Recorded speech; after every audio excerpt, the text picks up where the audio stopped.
Good morning, everyone. We just concluded a 90-minute caucus call where we discussed our continuing efforts to address the coronavirus pandemic and to meet the moment that we are in right now, despite the fact that the president doesn't seem to be interested in acknowledging that we continue to have a real problem in America with respect to COVID-19 and the continuing pain and suffering and death that we have experienced. House Democrats remain focused on finding common ground and reaching an agreement that meets the needs of the American people. It's extraordinary that House Democrats acted on May 15th, passed the HEROES Act, and we have seen nothing but crickets day after day, week after week, month after month in terms of a meaningful counter proposal to deal with the public health crisis and the economic crisis. That said, we remain committed to reaching an agreement and are prepared to address the pandemic in a comprehensive fashion, but do so in a way that results in getting things done for the American people, hopefully by the conclusion of this week. Speaker Pelosi continues to talk to Secretary Mnuchin as part of this effort to arrive at an agreement, and it's my expectation that she will have another discussion with the Secretary today, and will be prepared to move forward thereafter. Last night, we witnessed a debacle as it relates to our democracy. Donald Trump continues to take a blowtorch to our democracy. Our democracy is on life support. Only we, the people, at this point, can turn it around. Vice Chair Catherine Clark.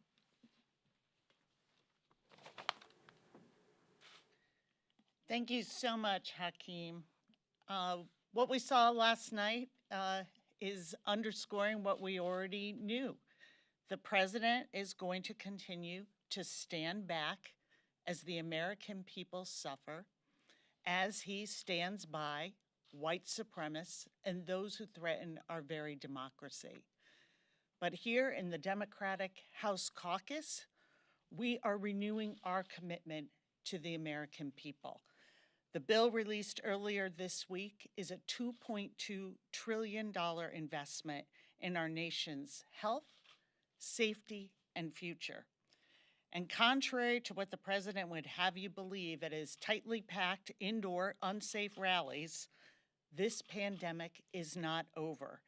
We make up only 4% of the world's population, but 25% of all COVID-19 cases.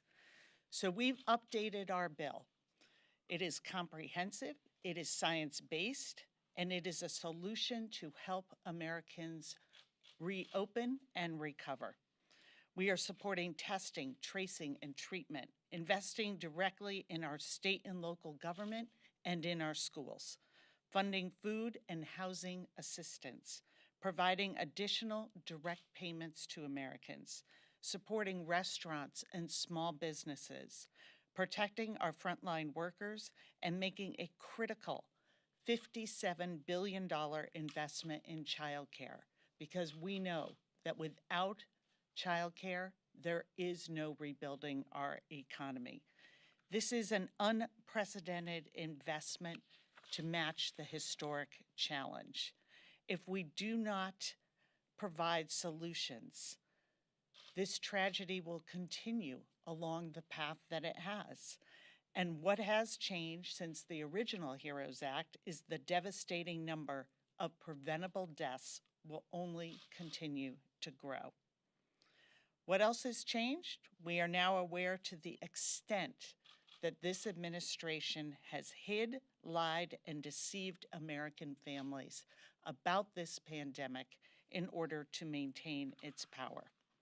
We see the deceit of this administration, and we are going to answer it by providing American people with the real relief that they need.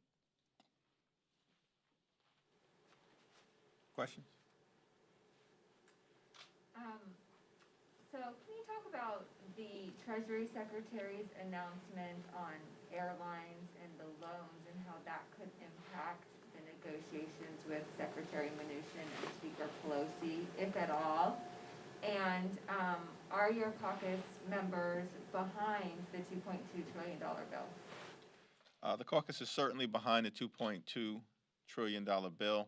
Specific numbers can be addressed by Whip Jim Clyburn, but certainly based on the call, based on the conversations that I have had, and Catherine, of course, can speak to this, we understand that it's important to proceed in a way that results in both meaningful relief for the American people and provides us a pathway to getting something done with people who do not share our values. The reality is we have a president and a Senate Republican majority preoccupied and primarily concerned with jamming a right-wing judge down the throats of the American people and continuing to stand up for the wealthy, well-off, and well-connected as part of their effort to subsidize the lifestyles of the rich and shameless. That's all we've seen over the last 3.5 years. But we are in a pandemic, and despite the fact that the president articulated not a single plan yesterday while simultaneously taking credit for bringing football back, but not a single plan as it relates to addressing this pandemic, House Democrats are united around the legislation that could be on the floor as early as this afternoon, and will remain united until we get something done on behalf of the American people. With respect to the airline discussion, again, Speaker Pelosi and Secretary Mnuchin will have a conversation today. We address the dynamics connected to the airline industry in our legislation. I don't think anything that Secretary Mnuchin has said outside of that context will necessarily impact how we proceed at this moment. Nothing is agreed upon until everything is agreed upon. That's standard negotiating procedure, and I don't see why that would change. Yeah. Speaker Pelosi had made clear that in updating the HEROES Act, she didn't really cut programs, she trimmed timelines. With that in mind, is there more wiggle room there to trim timelines and come down below 2.2 as Secretary Mnuchin is pushing for something closer to 1.5, or would you have to start cutting actual benefits, and are Democrats willing to do that to get a compromise? Well, we stand behind robust support for state and local stabilization because we want to make sure that the most vulnerable communities who have already disproportionately suffered during the COVID-19 pandemic don't experience devastating budget cuts that will impact public health, public safety, public education, public housing, public transportation, and the provision of the public good. We support the extension of the unemployment insurance emergency benefit of $600 per week, and that is in our bill. We support providing an additional round of direct stimulus payments to the American people, which is in our bill. And of course, we support providing assistance to renters and homeowners who are struggling with paying their bills and at risk of being pushed out unless we intervene. Now, we've already come down approximately $1.2 trillion. And that is where we've drawn a line in the sand as outlined in our legislation. We'll see what the discussion is like between Speaker Pelosi and Secretary Mnuchin, but we've shown flexibility we need to see the White House and Senate Republicans show some flexibility as well. Obviously, Democrats have made the ACA one of your guys' top priorities going into the election, given everything with the nomination over in the Senate. Should the Supreme Court dismantle the ACA in November, are House Democrats preparing any sort of legislation for a potential, your guys, if you guys hold on to the majority next year, are you guys preparing any sort of fix to that? What sort of legislation are you guys preparing should that happen in November? At this point, I think we're just trying to get to Thursday. And I think the American people are trying to get to Thursday and then November 3rd, and then we'll see what happens on January 20th of next year. Certainly, it's my hope that we can end our long national nightmare, but that's in the hands of the American people at this point. And we continue to encourage everyone to vote like your life depends on it, because your quality of life depends on it. With respect to the Supreme Court acting in a way that is adverse to the Affordable Care Act, I think it's premature to make any decisions about what may happen, because even if the oral argument occurs the second week of November with a full complement of justices, that's just the oral argument. And traditionally, with respect to some of the Supreme Court's most controversial decisions, that will occur toward the end of the Supreme Court session, which will be in June of 2021. That is an eternity in politics and in life. But we are going to continue to make clear to the American people that your health care is at stake. The reason why Mitch McConnell and Senate Republicans are trying to jam this extreme judge down the throats of the American people is because they want to take away our health care, period, full stop.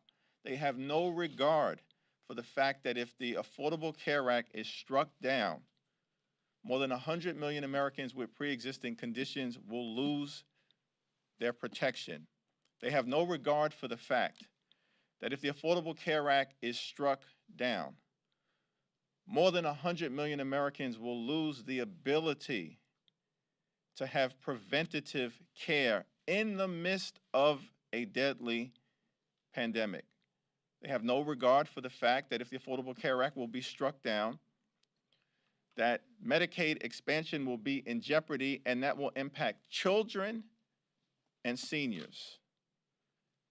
The latter category being the most vulnerable in the midst of COVID-19, because this is what they are all about. They continue to show us this, and we're going to make sure that those stakes are well understood by the American people. Catherine. Whatever happens in the priority of legislation as we move into the next session, healthcare is going to be at the top of it, because we understand that without healthy people, we are never going to get back to a healthy economy. And once again, the president last night was unable to tell us what his vision is. And what we do know are these short-term junk plans that he has proposed as a substitute for the ACA and robust coverage. We know that this is so fundamental to people's lives that they are able to get at any time, but especially in the middle of a pandemic, the help that they need. That we should never have a country where people fear the unpaid medical bills mounting more than the diagnosis that they got. This is the president's vision for our country. He has health insurance, and that's where the discussion ends for him. He's able to afford health care for himself, and that is all he cares about. We will continue to meet the needs of the American people, and healthcare is at the very center of it. And it is at the center of why there is a push to get a nominee through the Senate and onto the Supreme Court in time for the November 10th oral argument on the ACA. So we will match whatever they do because it has to be about the American people.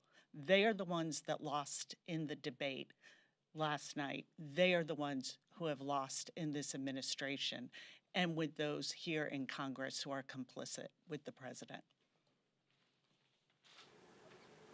As far as you know, does the decision on whether or not to go forward with this bill depend on whether these talks between the Speaker and the Secretary are going well?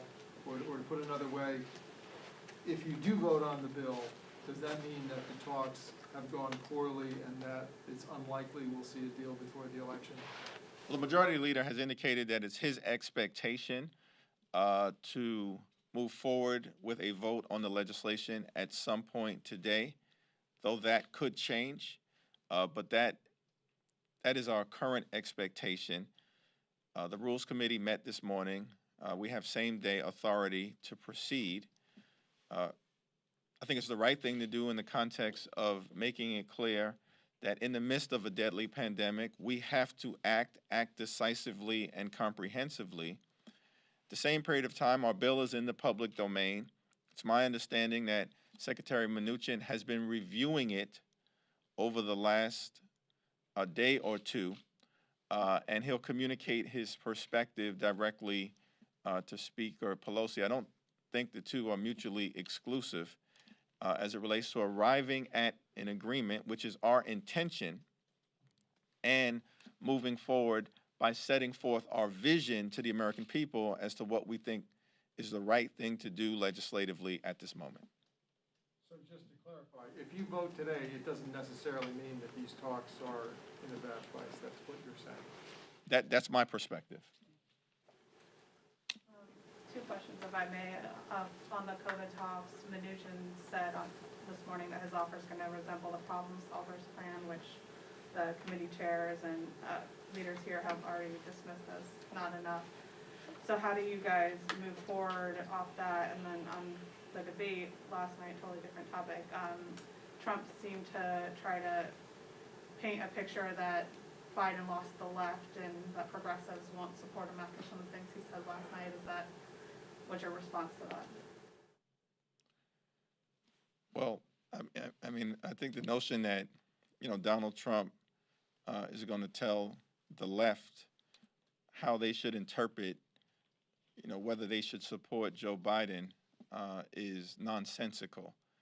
And the leaders, of the progressive wing of our party, certainly in the context of the presidential candidates like Bernie Sanders and Elizabeth Warren, continue to make clear that they stand firmly behind Joe Biden's candidacy and are encouraging everyone to deal with this election as the existential threat to our democracy that this election represents.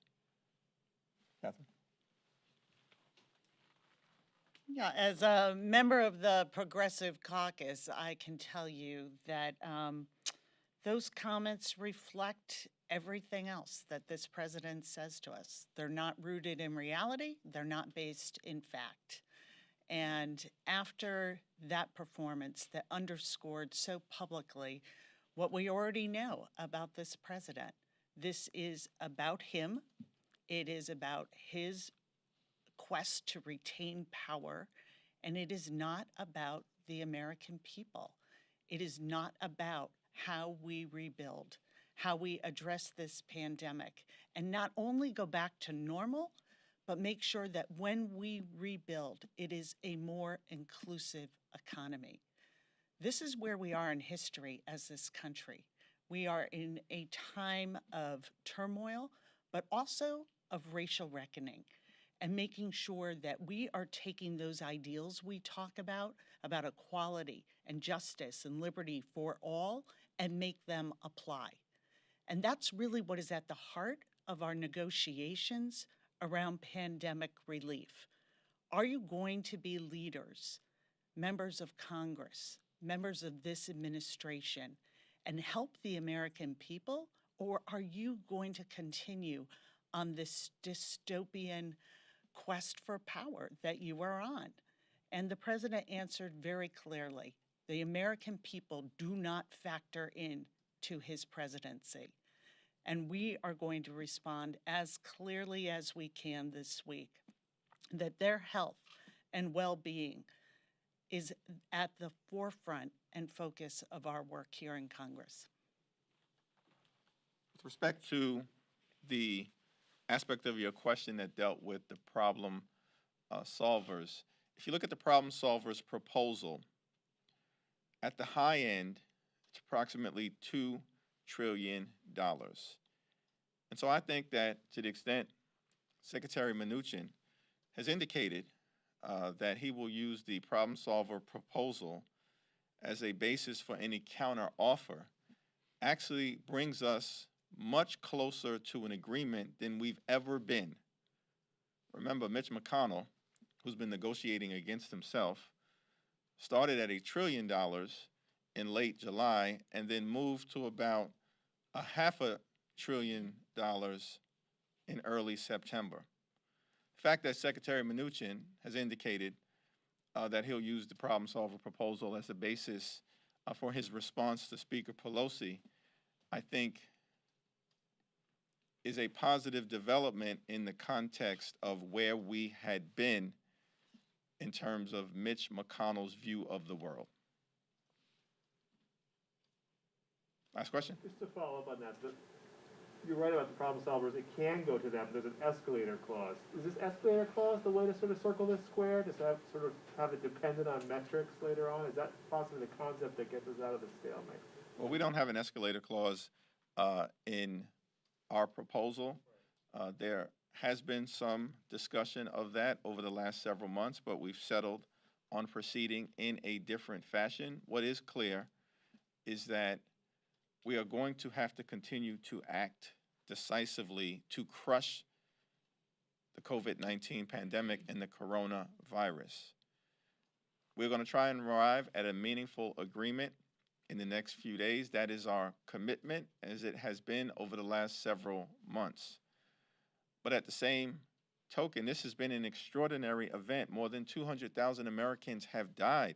More than 7 million have been infected by the coronavirus. Over 100,000 small businesses have permanently closed. Tens of millions of Americans remain unemployed. People are hungry throughout this country. It's an extraordinary event, a once-in-a-century pandemic, and it's going to require a continued extraordinary congressional response. Yeah. Oh, one last question. Okay, great, thanks. On the president's tax returns, from what we know about them, are there any loopholes or anything that Democrats plan on addressing perhaps in the next Congress? Or is there going to be any new investigation? Are you going to start this process over again?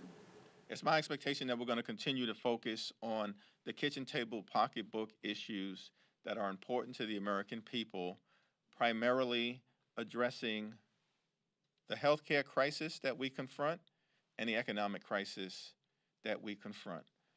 I will say, and then I'll yield to Catherine to conclude us, that the president and his tax return debacle continues to make clear that he doesn't care about the American people. He simply cares about himself. He's told more than 20,000 lies during his time in office, and of course he added to that exponentially last night, almost every single time he opened his mouth. But perhaps the biggest lie and the most consequential one that he's told is that he cares about everyday Americans. He does not. And that is what this tax return situation indicates. It's always been all about himself. And even when he talked about his taxes last night, he made reference to the GOP tax scam and exposed it for what it was. It was really just something to help the wealthy, well-off, and well-connected, and included provisions that he personally benefited from, which he acknowledged last night. And of course, we know that 83% of the benefits went to the wealthiest 1% in America, which the president is probably not part of, though he projects the lie that he is. The taxes, once again, reveal, as the chairman said, that this president just simply doesn't care.